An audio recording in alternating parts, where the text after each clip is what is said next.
Hello and welcome back to our course Internet Marketing, Brands and Consumers. My name is Veronika Tarnovskaya and I am the responsible professor in this course.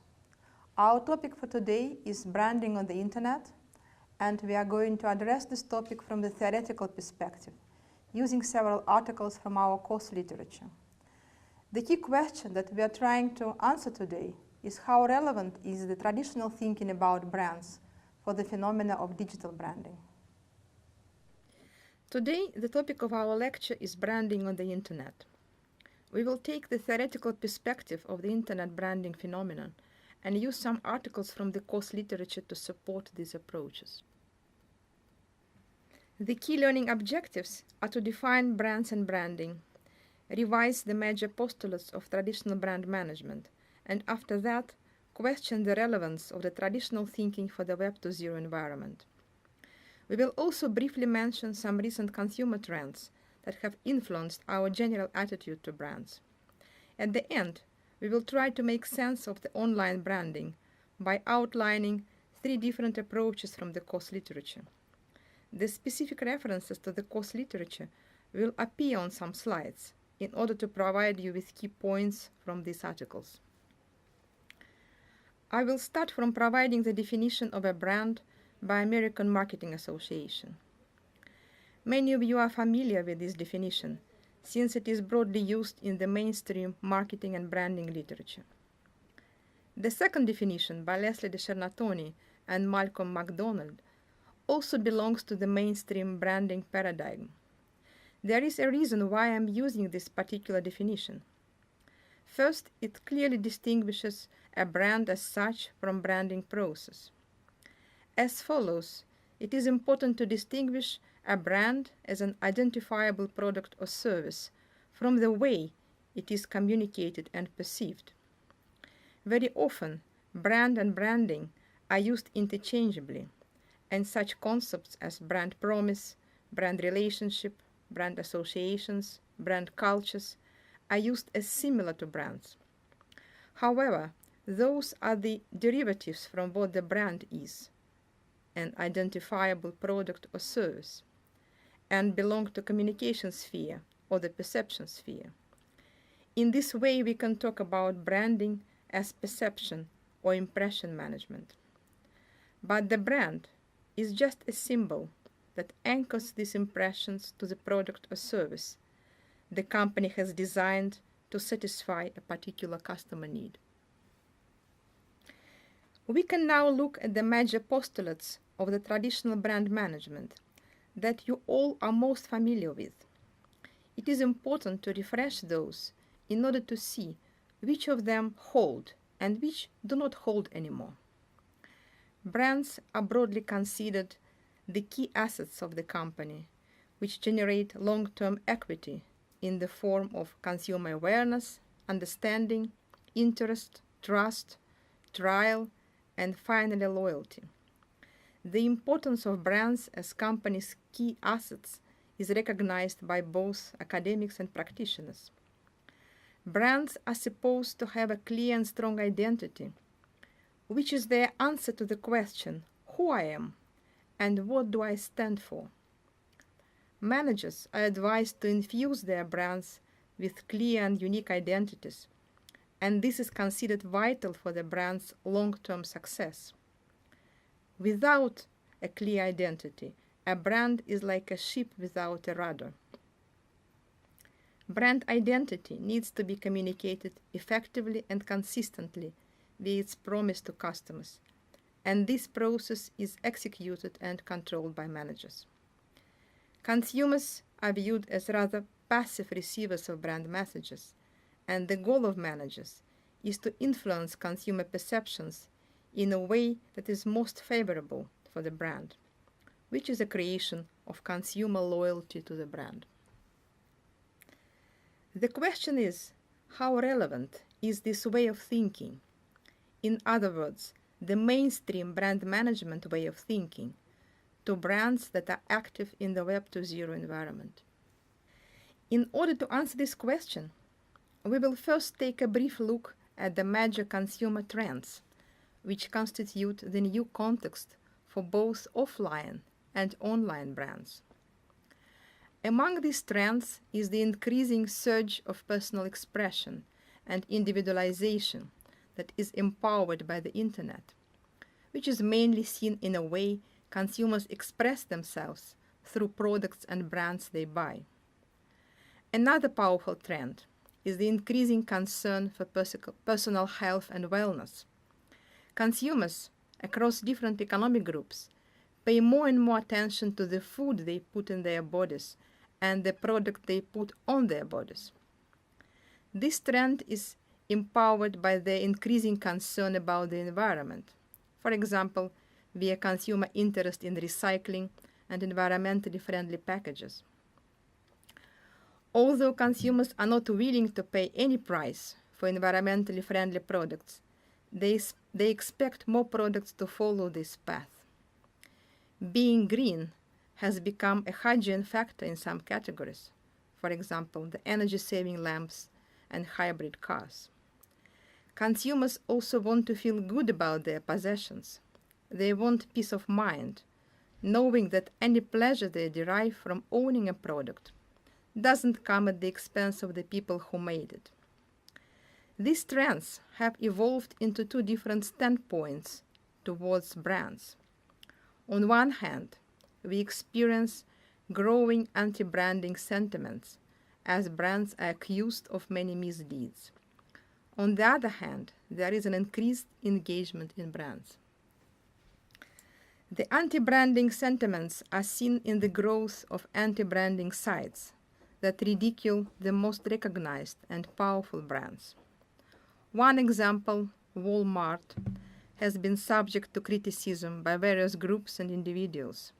Among these are some labor unions, community groups, grassroots organizations, religious organizations, environmental groups, and of course Walmart customers. They have protested against the company's policies and business practices. Other areas of criticism include the corporation's foreign product sourcing, treatment of product suppliers, environmental practices, the use of public subsidies, and the company's security policies. Walmart denies doing anything wrong and maintains that low prices are the result of its efficiency. On this picture you can see Walmart's former CEO, Lee Scott. There has been a stream of anti-branding documentaries. In one of them, Super Size Me, the journalist Morgan Spurlock dined at McDonald's restaurants 3 times per day during the filming, sampling every item on the chain's menu at least once. As a result of this experiment, the 30-year-old Spurlock gained 11 kilograms, a 13% body mass increase, and experienced mood swings, sexual dysfunction, and at the end, liver damage. It took Spurlock 14 months to lose the weight he gained. In another documentary, Big Boys Gone Bananas, the Swedish filmmaker Fredrik Gertten tells his story of how long a big corporation is willing to go to protect its brand. His previous film, Bananas, recounted the lawsuit that 12 Nicaraguan plantation workers brought against the fruit giant Dole Food Company. The film was selected for competition by the Los Angeles Film Festival.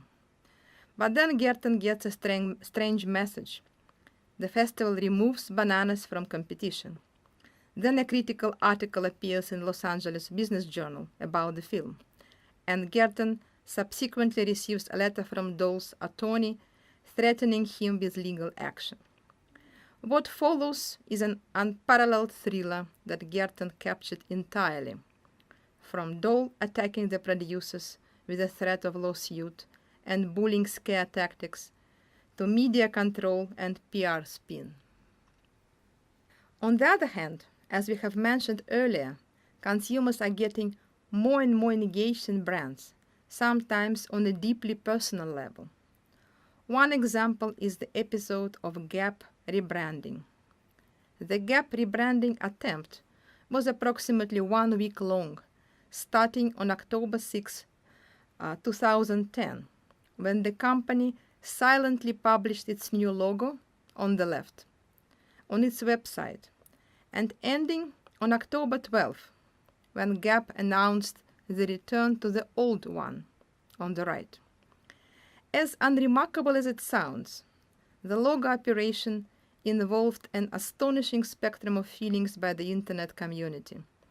More than 10,000 highly emotional customer comments and complaints appeared on Gap's Facebook page. The result of the week-long conflict about Gap's new logo was the company's retreat, publicly labeled as the company's defeat and the community's victory. Given the substantial increase of consumer involvement in brands, the branding experts have started questioning the relevance of the traditional approach to brands and branding, as seen from this quote from one of the articles in the reading list. Traditional branding was by large the exercise of a narcissist, the brand manager, who was preoccupied with creating a specific image for the brand, primarily through corporate communications, shouting how wonderful the brand is, and passing on the desired image to consumers. Thus, the traditional approach is associated with the one-way communication and image fixation by managers, as well as customers' passive role in the ways their perceptions are formed. We will now look at three approaches, which according to the literature are best suited to branding in the internet environment. The first approach is called here back to basics. As argued in this article by Barwise and Meehan, social media makes it even more urgent that companies get their basics right by developing and reliably delivering on a compelling brand promise to customers. The main reason why these authors suggest to go to basics is their belief that internet as such, and social media in particular, is just a new type of environment in which brands now operate, and that managers should not be distracted by trying to keep the pace with social media development and lose sight of their fundamentals. These fundamentals are offering a clear and relevant brand promise, building consumer trust by delivering on that promise, driving the market by continually improving the promise, and seeking further advantage by innovating beyond the familiar. These fundamentals sound simple, but many companies still fail to get them right. The authors of this article fully acknowledge the change in consumer involvement in brands due to the internet, and they call companies to be where their customers are, on Facebook, Twitter, and other social media platforms, and use this new media for deep and real-time customer insights. Companies can and do sell things via social media, but their real value is in learning about customers. Another advice is to go viral but protect the brand. That means being cautious in what kind of information appears online and when it appears. The viral presence should be timely and authentic and in sync with the brand promise. Just consider the blend tag, will it blend video, viewed 100 million times, and product sales increased 700% as an authentic example. It is important to engage fully in the social media conversations as an authentic brand, but also follow the rules. The brand should be accepted by the internet community. It should not force it. It should be relevant for what is being discussed. Another approach that is opposite to the first one is open source branding, as discussed by Susan Fournier and Jill Avery in their article Unwanted Brand. These authors outline four major features of the new landscape. The age of social collective. People are connected to an extent never seen before, and it is not necessarily linked to brands. But Web 2.0 fosters the sense of community. Brands can act as social glue, connecting consumers to each other. The age of transparency. Everything that can be exposed will be exposed by internet. Brands have no other choice than a full disclosure and proactive position in that regard. Not every company is comfortable with the total transparency. The age of criticism. Online consumers have become ardent brand arbiters and commentators, as the Gap case shows us. We have become more critical due to the information we have and the presence of tools to express our opinion. The age of parody and humiliation. Brand parodies have always existed, but now they are flourishing. When companies misbehave, parodies can turn into humiliation, and the strongest brands are also the most parodied ones. Among key advices that these authors give to brand managers are the following. The path of least resistance, which means ceding control to consumers, admitting to consumers that they win. Brands start listening to consumers and adapt to their demands. Playing their game, which means seeking to gain popularity by being where the action is and fitting in. Leveraging Web 2.0 interconnectedness. Enticing consumers to play the brand's game and trying to tip the power scale back to marketers. On the whole, the brand management as we knew it has ceased to exist, according to these authors. It has become more like risk management. As a result of open source branding, the long-term brand management will turn into short-term risk management. What are the characteristics of the short-term brands? They are embedded in a cultural conversation between consumers and marketers. They are culturally resonant, meaning that what is popular today will be obsolete tomorrow. They have fleeing sets of values, which is very different from what traditional brand management argues for, value consistency. Embedded in the cultural streams, brands become the collaborative, socially linked phenomena in which all stakeholders participate on the same terms. The third approach, which lies somewhere in between the first two, is performing brands. In this article by Singh and Sonnenburg, which is called Brand Performances in Social Media, the authors use the metaphor of improvisation theater to show that in social media, brand owners co-create brand performances in collaboration with the customers. The brand performance is made up of a stage, setting, a director, the actors, and audience. For brands in social media, the stage corresponds to the internet, while the setting is the chosen media, for example, a blog. A brand is the star of the performance, and it needs a good story to tell its audiences. The main characters are the audiences. They can be consumers, but also brand managers themselves. Their roles can also change. For example, consumers can act as managers and vice versa.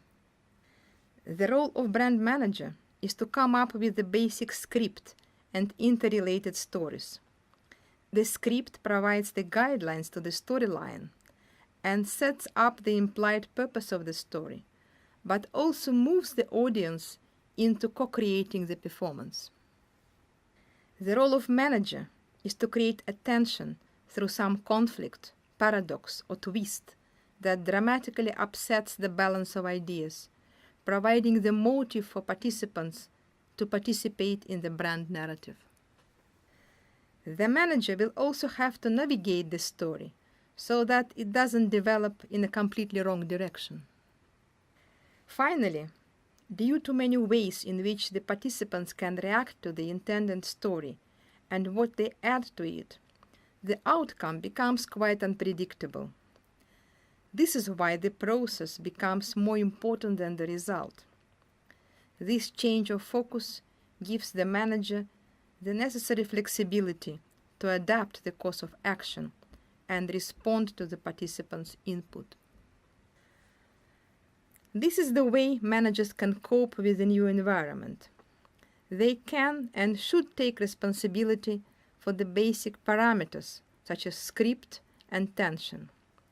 Managers should also navigate the brand story improvisation process by acting as good storytellers and at the same time by being good listeners. A very good example of the performing brand is Dove campaign for the Real Beauty, originated in 2002 and performed between 2002 and 2006 with a big success.